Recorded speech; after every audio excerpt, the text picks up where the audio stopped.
Les hérissons, en fait, peuvent avoir quelques réveils pendant l'hiver. Donc, quand on trouve un hérisson, même en hiver, c'est pas forcément le moment de le ramener et de le prendre à la maison. Au contraire, on peut le laisser juste se nourrir un petit peu et retourner se mettre en léthargie. Il a un cycle comme ça qui nécessite en fait qu'il ait des réveils réguliers dans l'hiver. Donc en fait, si jamais on le prend et on le déstabilise, en fait, on lui coupe son rythme, ça peut être plus préjudiciable que juste de le laisser retourner dans sa cachette.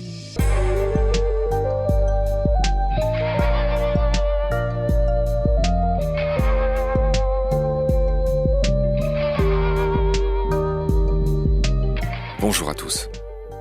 Hélène Dupuis est spécialiste des micro-mammifères et membre de la SFEPM, la Société française pour l'étude et la protection des mammifères.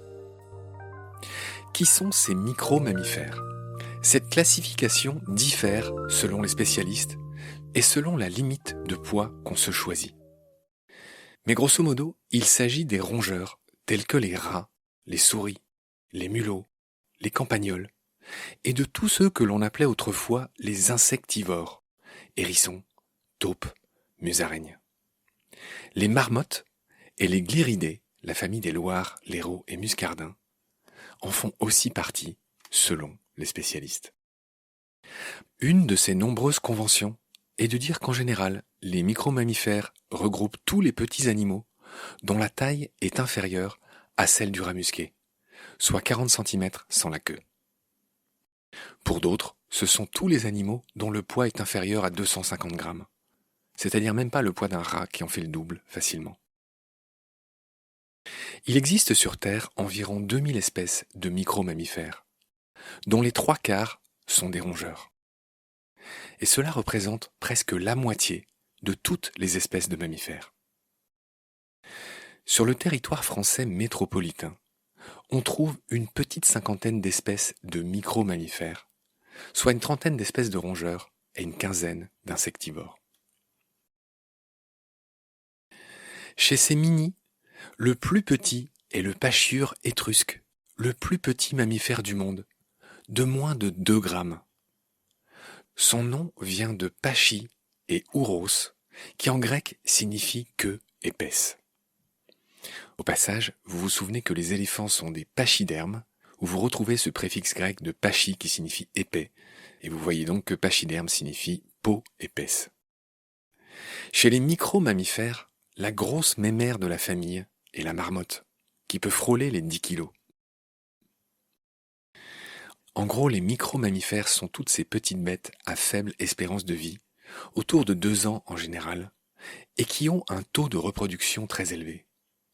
Ils constituent donc des proies de prédilection les plus abondantes, les plus courantes, pour de très nombreux prédateurs, du renard au rapace. On dit souvent qu'un renard consomme 1000 rongeurs par an. Ils sont donc vitaux pour l'équilibre écologique de tous les milieux. Chacune de ces espèces a une biologie bien différente. Les musaraignes se nourrissent par exemple d'invertébrés, tandis que les campagnols, les muridés, c'est-à-dire les mulots, les rats et les souris, et les glirridés, les loirs, les léraux, les muscardins, se nourrissent eux de graines et de végétaux. Certaines espèces creusent des terriers, d'autres construisent des nids, et là je pense au rat des moissons, un autre poids-plume de la famille des rats, qui pèse 6 grammes à tout casser, et qui se construit d'élégants nids tout ronds dans les champs de blé.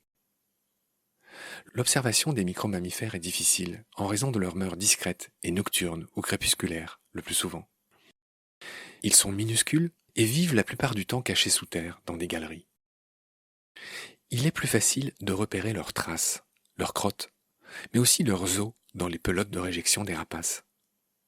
D'autres techniques sont parfois utilisées comme la pose de pièges non vulnérants, c'est-à-dire qui ne les tuent pas, ou la recherche de restes de repas. Par exemple, la façon dont le muscardin ouvre ses noisettes faisant un trou parfait est bien connue des experts. Dans ce premier épisode, nous allons parler du hérisson, un animal sympathique qui est le logo de beaucoup d'associations, notamment de France Nature Environnement, la grande fédé d'associations de protection de la nature, qui réunit une cinquantaine d'assauts territoriales et nationales, et dont la baleine voudrait saluer ici le travail. Tout comme nous voudrions aussi souligner le beau travail de la SFEPM, l'association de notre invitée Hélène, dont le logo est un mustélidé non identifié, je dirais que c'est une fouine ou une martre. Mais merci aux amis de la SFEPM de nous éclairer par message sur ce qu'est exactement ce logo. Micro-mammifères, chapitre 1. C'est parti. Salut Hélène. Salut Marc. Je suis ravi de te parler. C'est à nouveau un entretien qui se fera par Zoom car tu es actuellement dans les Hautes-Pyrénées, dans un petit village qui s'appelle Montgaillard. Est-ce que c'est bien ça? C'est bien ça. Tu exerces la profession de naturaliste. Oui. En quoi consiste ce que tu fais en gros? Alors actuellement, je mène en fait des études, beaucoup avec des parcs ou des réserves ou des collectivités, très axées sur les mammifères. Donc je fais des expertises sur les mammifères pour la protection ou de la sensibilisation aussi. D'accord, expertise, ça veut dire quoi? En gros, tu dis, voilà, dans tel endroit, il y a telle et telle espèce. Oui, je vais faire des inventaires. Comment on fait un inventaire en quelques phrases? Alors ça dépend des espèces qu'on cible, mais pour les petits mammifères qui vont nous intéresser là, ça peut se faire de différentes manières, par la capture, donc ça c'est invasif, et sinon il y a plein de moyens détournés non invasifs, par l'étude des pelotes de réjection par exemple, ou alors par la recherche des indices de présence. Il y a certaines espèces dont on va parler qui laissent des indices de présence, et donc on les recherche sur le terrain. Donne un exemple d'indice de présence. Alors par exemple, le campagnol amphibie, qui est un campagnol qui vit au bord des cours d'eau, il laisse des petites crottes caractéristiques parce qu'il a un régime alimentaire très particulier, il est herbivore et il a une certaine taille qui fait que ses crottes et ses autres indices de présence, les restes de repas, les terriers, les coulées sont caractéristiques. D'accord, on en parlera avec toi dans quelques temps des campagnols, on va faire une super émission sur les souris, les rats. Voilà, donc on a compris que tu étais naturaliste, tu travailles à ton compte, tu as 31 ans, tu nous viens de Loire, tu es né près de Saint-Étienne dans un petit village dont je n'ai pas retenu le nom. Ça s'appelle Firminy. Hélène, il se trouve que tu es aussi non seulement une adhérente, mais que tu as aussi des responsabilités à la SFEPM. J'aimerais que tu nous dises un mot sur cette association. La SFEPM, c'est la Société pour l'étude et la protection des mammifères. C'est une association nationale et donc qui a pour but de travailler à la protection, à la conservation des mammifères en France, métropolitaine et aussi outre-mer. Et donc dans cette association, je suis adhérente, on va dire passive un petit peu depuis une dizaine d'années. Et depuis pas longtemps, je me suis un peu plus investie et donc travaille un peu plus activement sur tout ce qui est cadrage autour des pratiques sur les petits mammifères. Ça veut dire quoi, cadrage autour des pratiques sur les micro-mammifères? On a pour objectif à l'association de sortir un guide pour l'étude des petits mammifères terrestres. Et donc l'idée, c'est de faire un guide pratique pour tous les naturalistes, les gestionnaires, qui puissent avoir les différentes fiches espèces, les différentes techniques d'étude des espèces, ce genre de choses. Les règles d'éthique qu'on se fixe au niveau national, voilà. Très bien Hélène. La dernière chose que je signalerais, c'est que tu as une amie de Ludivine Delamarre, qui est notre belle Noctule, notre équipière à Baleine sous Gravillon. C'est grâce à elle qu'on se connaît. Elle m'a dit que tu étais une spécialiste des micro-mammifères. Donc je pense que toi et moi, on peut lui faire un gros bisou. Oui, oui, c'est un gros bisou à Ludivine. Un gros bisou à Ludivine, bien sûr, qui est spécialiste comme toi des chiroptères, des chauves-souris. Ouais. Et toi, tu es aussi spécialiste des micro-mammifères. Et donc peut-être la première question que j'ai envie de te poser, pour ceux qui ne sont pas nécessairement familiers des micro-mammifères, qu'est-ce qu'on entend par micro-mammifère? Concrètement, c'est quoi un micro-mammifère? Alors un micro-mammifère, il n'y a pas de définition stricte, mais par contre ce qui est communément, ce qu'on a en tête quand on parle de micro-mammifères, c'est des mammifères de très petite taille. Et alors toute la question est de savoir à quel poids on se réfère, à quelle taille, à quel poids. Et donc du coup, le poids qu'on prend normalement pour dire micro-mammifère, c'est inférieur à 100 grammes, donc c'est très petit, il n'y a pas beaucoup d'espèces, mais ça peut aller jusqu'à inférieur à 5 kilos en fait dans la littérature. Oui, il y a tout un gradient donc de poids en fait pour la définition des petits mammifères, micro ou petits mammifères, et donc communément en fait on se fixe en dessous de 1 kilo, ce qui fait qu'on a quand même pas mal d'espèces qui correspondent à cette définition. Il y a toute la définition par rapport au poids, mais il y a aussi la définition par rapport en fait à l'écologie des espèces. Souvent quand on pense aux petits mammifères ou micro-mammifères, on pense à des espèces qui ont une stratégie de reproduction qui s'appelle R en fait, qui est tout misé sur la reproduction, sur le fait de faire beaucoup de petits et qui a une faible survie. Il y a une faible longévité. À l'inverse, d'autres animaux, comme par exemple les chauves-souris, on pourrait les mettre dans les petits mammifères, mais écologiquement, elles ont pas du tout la même stratégie. Elles misent plutôt sur une faible reproduction. Elles se reproduisent très peu et très lentement, mais par contre, elles peuvent vivre 40 ans. C'est ça. Contre 2 ans pour une souris. Voilà. Alors que les chauves-souris sont aussi des petits mammifères en termes de taille. Mais voilà, donc il y a la définition un petit peu qui est strictement liée au poids et à la taille, et puis la définition plutôt sur l'écologie des espèces. Ouais, merci, t'as très bien résumé ça. Est-ce que du coup, tu pourrais juste dire un mot sur les autres catégories de mammifères? Est-ce qu'on parle par exemple de macro-mammifères? Enfin, tu vois, quelles sont les autres catégories? Un peu comme en boxe, t'as les poids plumes, puis j'imagine que t'as les poids lourds. C'est vrai que dans la communauté naturaliste, on parle pas souvent des macro-mammifères, mais on pourrait se dire que ça comporte toutes les autres espèces de poids supérieurs. On classe les espèces par famille ou par grands groupes. Donc on parle des petits mammifères, des chiroptères pour les chauves-souris, des carnivores. Donc dans carnivores, on met les petits carnivores, les grands carnivores, et ensuite les lagomorphes, les artiodactyles. C'est vrai qu'on parle pas trop de macro-mammifères et à l'inverse de micro-mammifères qu'on emploie couramment. Parce que c'est tellement diversifié ce groupe que dans macro-mammifères, en fait, il y en aurait plein. Ça perd un peu de son sens, on va dire. Ouais, d'accord. On comprend que c'est justifié pour les micro-mammifères. On a bien compris ça. Très bien, Hélène. Après toutes ces précisions basiques, je te propose qu'on aborde notre client du jour. Et notre Mhm. client du jour, ça sera le hérisson, qui est tellement mignon, qui est tellement connu, que tout le monde adore, dont les populations sont pas spécialement à la fête, malheureusement partout. Hein, le hérisson, Ouais. il morfle beaucoup. Et on va commencer par le décrire biologiquement. Est-ce que tu peux déjà me dire à quelle famille appartient le hérisson et quel est son petit nom scientifique? Il y en a plusieurs espèces, mais on va parler de celui qu'on trouve chez nous. Oui, alors celui qu'on trouve chez nous, en France métropolitaine, c'est le hérisson d'Europe, qui a le nom scientifique de Erinaceus europaeus. Il fait partie de la famille des Erinacéomorphes. Ok Hélène, donc tu as dit que le hérisson faisait partie de la famille des Erinaceidae. Hérissus en latin c'est le piquant, donc voilà, cet animal est appelé en fonction de son piquant. Ça c'est vu. Il y a différentes espèces de hérissons dans le monde qui ressemblent beaucoup aux nôtres, notamment le hérisson oriental qui s'appelle Erinaceus concolor, qu'on trouve en Turquie on va dire. Il y en a un autre Roumanitus qu'on trouve à l'est, qui est donc une autre espèce. Il y a, comment dire, des cousins du hérisson qu'on trouve à Madagascar, mais qui commencent à plus trop ressembler et qui sont plus trop apparentés génétiquement. On va pas trop rentrer dans ces détails. Juste pour dire que tout ce qui a des piquants n'est pas forcément un hérisson. Hein. Il y a aussi les porcs-épics qui font partie des istricidés. C'est rigolo comme nom, istricidés. Les istricidés, c'est ceux d'Asie et d'Afrique, et les érétisontidés sont les porcs-épics qu'on trouve en Amérique du Nord, aux États-Unis. Voilà, il y a aussi d'autres animaux à piquant, ils en ont moins, qu'on appelle les tenrecs à Madagascar. Et il y a aussi d'autres animaux à piquant qu'on appelle les échidnés en Australie, qui sont des monotrèmes. Je ne sais pas si tu as entendu parler des monotrèmes. Ce sont des animaux qui ont un trou pour faire à peu près tout, se reproduire, un peu comme le cloaque des oiseaux. Et c'est ça les monotrèmes dont fait aussi partie le fameux ornithorynque. Bref, tout ça pour dire que tout ce qui a des piquants n'est pas un hérisson, on vient de le voir. Avec toi, on va commencer par le décrire. Donc, on va commencer par, je dirais, le plus marquant de cet animal, c'est ses piquants. J'aimerais d'abord que tu nous dises combien il en a à peu près. Alors il en a entre 5000 et 7500, donc c'est énorme. C'est un Anglais, si je me trompe pas, donc qui s'est amusé à les compter sur des animaux morts, évidemment. Il s'est pas amusé à faire ça sur des animaux vivants. Et donc les piquants recouvrent en fait toute la tête et le dos. Mais par contre, sur la face ventrale, le hérisson a juste une fourrure pas très dense, mais c'est pas des piquants. D'accord. On va continuer à parler un peu des piquants.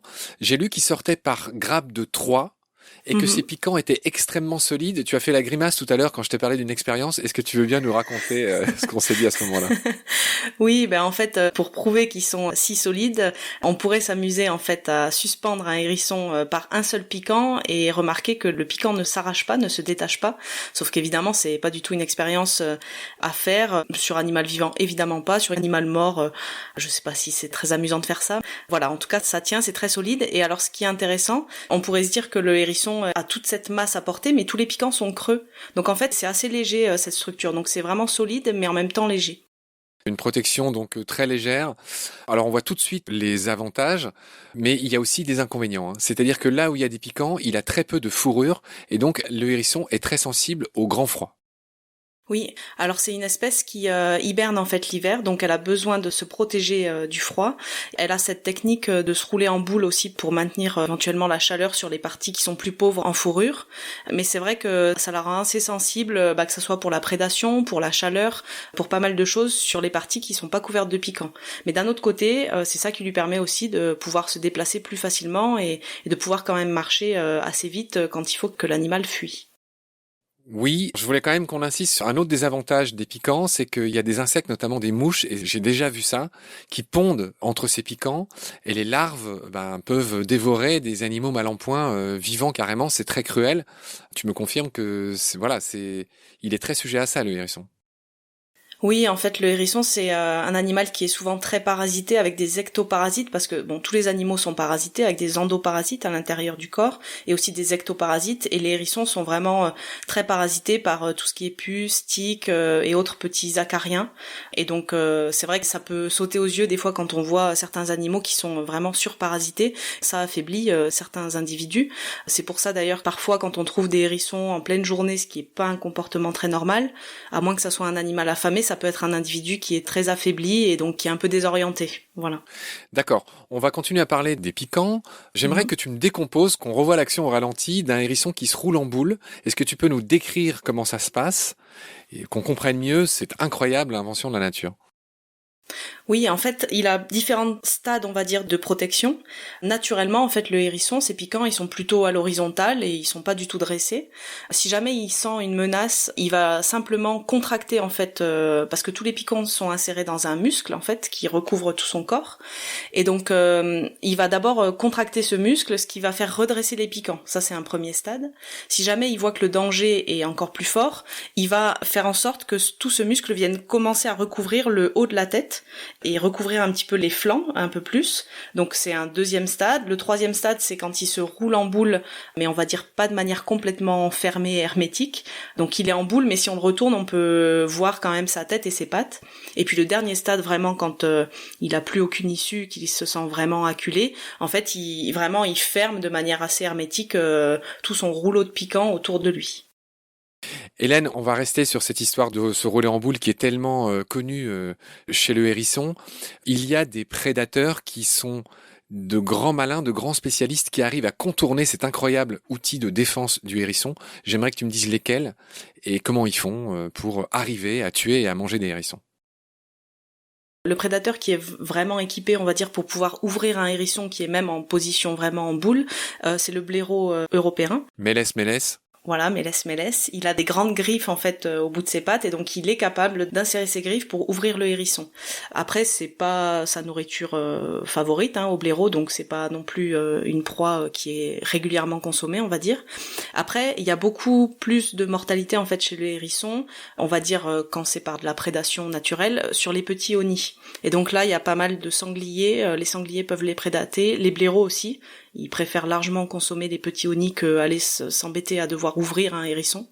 Et après, il y a aussi un rapace nocturne, le hibou grand-duc, qui prédate les hérissons. Donc souvent, on retrouve des restes osseux de hérissons dans les pelotes de réjection de hibou. Mais attends, mais comment il fait le hibou pour ouvrir un hérisson en boule? Le hibou, lui, il a des grandes serres et il a un bec crochu, donc il est vraiment armé pour l'ouvrir. Et je pense aussi que il arrive éventuellement à les surprendre alors qu'ils sont pas encore tout à fait en boule, parce que le stade vraiment boule fermée contractée arrive vraiment en dernier ressort. Donc il y a même, on le sait aussi, il y a des chiens malheureusement qui sont aussi capables de manger des hérissons. De les tuer en tout cas. Ouais, de les tuer, et ils arrivent en fait à les retourner avant que le hérisson ait eu le temps vraiment de contraindre tous ses muscles, donc le muscle du tour et puis le muscle du dos, qui fait qu'il est vraiment fermé hermétiquement. D'accord, effectivement. S'ils arrivent à choper la tête avant qu'il soit complètement transformé en boule de piquant, un chien peut arriver à tuer un hérisson en tout cas. Voilà ce qu'on pouvait dire sur les piquants et sur le fait de se rouler en boule pour le hérisson. On va continuer un peu à décrire cet animal. Est-ce que tu peux m'expliquer ce qu'est le rhinarium chez le hérisson ? Oui, alors le rhinarium, en fait, c'est l'autre nom pour la truffe. Donc au bout de son museau, il a cette petite truffe qui est souvent luisante, en fait, qui est très très innervée, et en fait qui est un organe sensoriel qui lui sert beaucoup pour l'odorat. Et c'est aussi à ce niveau-là que s'implantent les vibrisses, qui sont des longs poils, on va dire, qui servent d'organes tactiles, en fait, de repérage dans l'espace, ce genre de choses. Le hérisson, il a une vue médiocre, il a une ouïe excellente. Il est capable de repérer des insectes sous la terre ou cachés dans je ne sais quelle couche d'humus. Il a aussi un très bon odorat, on vient de le voir, grâce à son rhinarium. Du coup, on va parler un peu de son régime alimentaire. C'est drôle parce que ceux qui en ont vu savent que le hérisson, il mange en faisant beaucoup de bruit. Il grogne et il ronfle quand il roupit. Est-ce que tu peux nous dire un mot là-dessus ? Oui, c'est un animal qui, quand il est en activité, en fait, est pas très discret. Souvent, on le détecte parce qu'il fait du bruit dans les feuilles mortes, il farfouille, il cherche avec son museau. Et bon, dans les feuilles mortes, en fait, tout peut faire du bruit, hein, même les carabes dorées, les gros scarabées, là, ça peut donner des impressions d'avoir une grosse bête qui se déplace dans les feuilles mortes. Donc c'est vrai qu'il est pas très discret. À moins qu'il marche en ville sur les trottoirs ou autres, on l'entend rapidement arriver dans les haies ou dans les champs. Et en fait, il se nourrit principalement d'invertébrés, de petits invertébrés, de mollusques aussi, de toute la petite faune du sol, on va dire. Donc ça va des vers de terre, des limaces, des petits escargots, mais aussi aux araignées, aux petits cloportes, voilà, tout ce petit cortège de faune du sol. Il y a des gens qui recueillent parfois des hérissons, alors tu vas nous dire ce que t'en penses, j'imagine vous en parlez souvent à la SFEPM. Quelle que soit la raison, souvent mauvaise, pour laquelle quelqu'un recueille un hérisson pensant lui faire le sauver de quelque chose, tu vas nous dire un mot de ça, c'est une très mauvaise idée de leur donner du pain et du lait, ce qu'on entend et voit souvent partout. Je te laisse nous faire un petit laïus là-dessus. Alors déjà, une information importante à savoir, c'est que le hérisson d'Europe, c'est une espèce qui est protégée. Donc en fait, on n'a pas le droit de le détenir, de le capturer pour l'emmener ailleurs, ce genre de choses.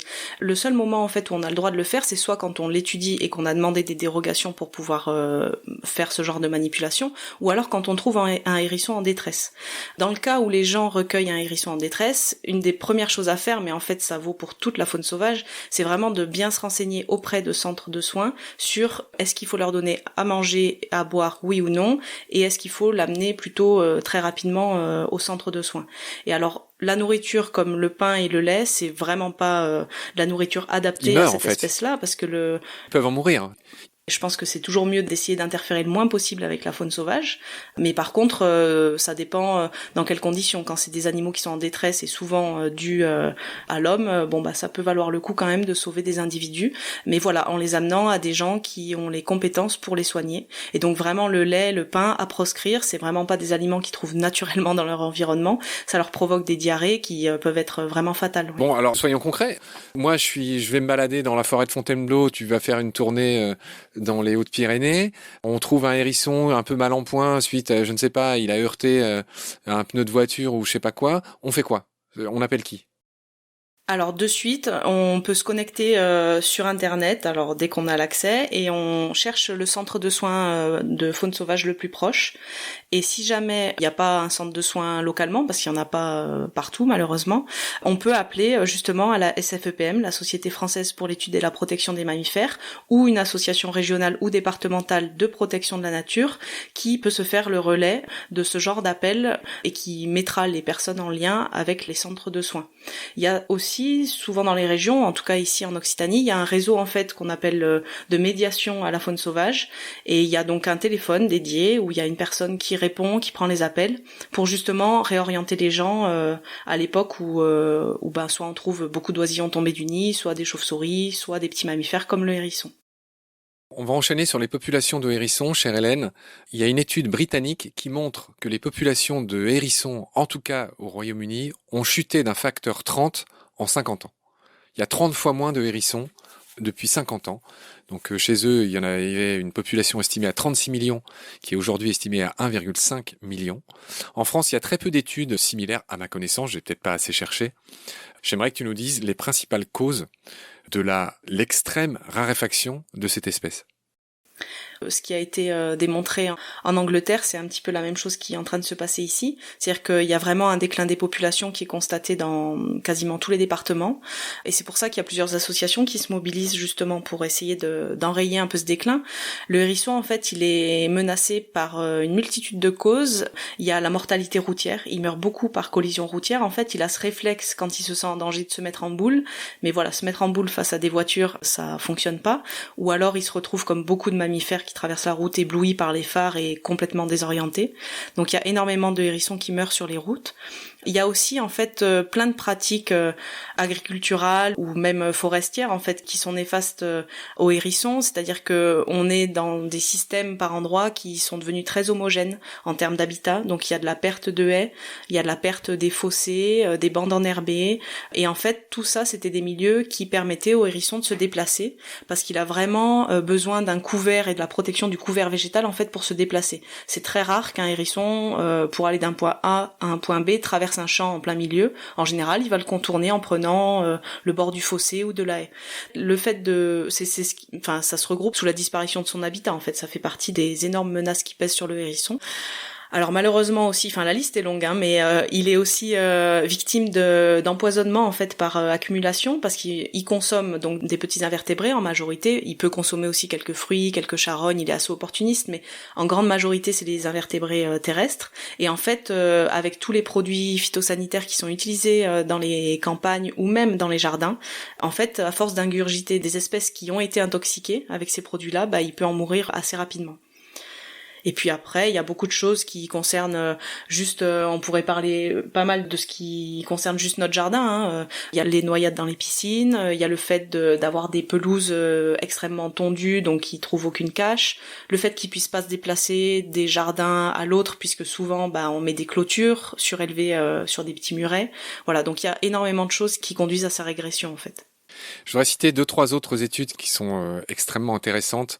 Il y a d'abord une étude qui montre qu'en France, il y a presque 2 millions de hérissons qui sont tués chaque année, principalement sur la route. Une étude suisse qui a déterminé que les voitures tuent un hérisson tous les 300 mètres. Donc tu prends une route, tous les 300 mètres, ça tue un hérisson. Il y a 30% de hérissons en moins dans toutes les zones de Suisse où il y a de la route. Donc j'imagine que ça peut s'étendre à ce qui se passe ailleurs en France. Voilà, il y a un tiers de hérissons en moins dans toutes les régions où il y a des routes.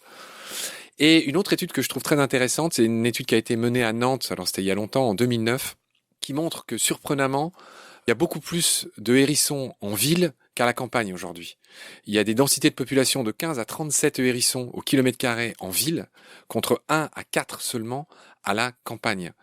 Comment tu expliques ça ? Je pense que ça rejoint un petit peu ce qu'on a dit sur les menaces qui pèsent sur lui, c'est-à-dire que les campagnes sont devenues des milieux, pour certains endroits et pour beaucoup d'endroits en fait, des zones plutôt défavorables aux hérissons, puisqu'il ne retrouve plus du tout le couvert végétal dont il avait besoin. Et en fait, ce couvert végétal, il lui sert non seulement de protection pour ses déplacements, mais aussi il abrite toutes les espèces qu'il consomme. Et donc finalement, c'est une espèce, le hérisson, qui s'est retrouvé aussi pas mal au bord des villes et carrément jusqu'en ville, pour essayer de pallier justement cette disparition de ses habitat et sa nourriture dans les campagnes. Donc je pense que ça a un rôle, ça peut s'expliquer comme ça, ouais. D'après ce que j'ai vu, en fait, sur le hérisson, on a vraiment une responsabilité vis-à-vis de cette espèce, parce que toutes ces menaces qu'on vient de citer, en fait, il y en a jusqu'à 50 à 60% qui sont d'origine anthropique. C'est l'homme, en fait, qui est responsable de pas mal de ces menaces. Donc, on peut le voir dans le sens où c'est catastrophique, l'homme est vraiment une menace pour le hérisson, c'est le cas, mais ça veut aussi dire qu'on peut jouer sur ces 50 et 60% en changeant un peu nos pratiques, nos manières de faire, en tout cas enrayer le déclin des populations et voir le faire au moins se stabiliser ou réaugmenter. Très bien. Donc tu l'as dit, le hérisson est aujourd'hui protégé par la Convention de Berne, qui a été instituée en 1979. C'est une espèce protégée. C'est aussi l'ami du jardinier. C'est vraiment une grande chance d'avoir un hérisson dans son jardin. Il est très friand de limaces. Oui. Il en mange beaucoup et d'autres insectes, on va dire, nuisibles. On va finir sur une petite page culturelle. Est-ce que tu étais au courant que les Tziganes préparaient un plat qui s'appelle le niglo à base de hérisson ? Je m'empresse de dire que c'est un plat extraordinaire et exceptionnel. Ils en font pas tous les 4 matins du niglo, les Tziganes. Oui, j'ai entendu dire que le niglo, c'était le nom tzigane pour désigner le hérisson. Après, qu'il soit beaucoup consommé ou pas, j'en sais rien. Je peux pas m'empêcher de rappeler quand même que c'est une espèce protégée, donc sa consommation est interdite. Ouais. Du point de vue des symboles, il y a Sonic qui est la mascotte, Sonic the Hedgehog, ce qui est le nom anglais du hérisson, Hedgehog. Le cochon des haies, oui. C'est son nom anglais, c'est le cochon des haies. Eagle en allemand, je le dis au passage. J'ai oublié comment on le dit en espagnol. Je pense qu'en espagnol c'est erizo. Erizo tout simplement.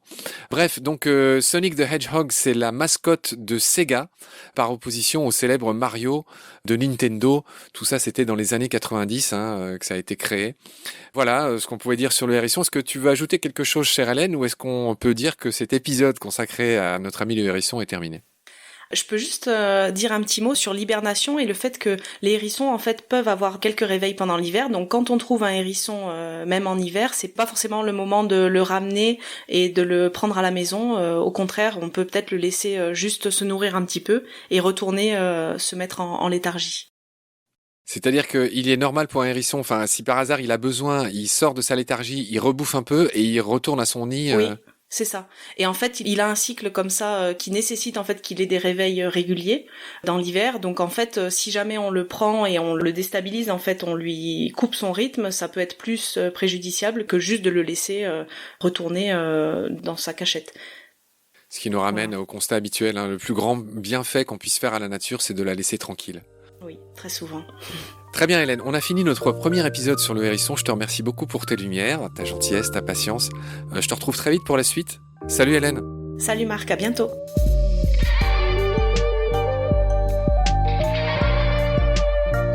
C'est la fin de cet épisode.